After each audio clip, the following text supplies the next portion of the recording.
میرے پیارے آقا علیہ الصلاۃ والسلام نے بچوں کے ساتھ شفقت اور نرمی سے پیش آنے کا حکم دیا ہے، جبکہ آج کل ہم لوگ بچوں کو اگر کوئی بات سمجھانی ہو تو پیار کے بجائے ہم غصہ اور مار پیٹ اختیار کرتے ہیں، جس سے بچے سدھرنے کے بجائے اور بگڑ جاتے ہیں۔ اور کبھی بھی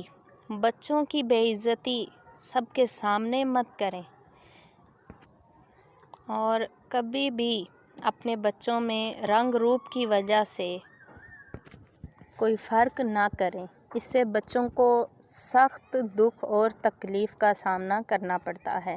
اگر بچے گھر میں ہی اس چیز کو برداشت کرنے لگیں گے تو باہر لوگوں کو وہ کیسے فیس کر پائیں گے؟ اس لیے ناظرین، ان تمام باتوں کو مد نظر رکھتے ہوئے والدین بچوں کی پرورش کریں۔ انشاءاللہ تعالیٰ کبھی بھی بچے آپ کے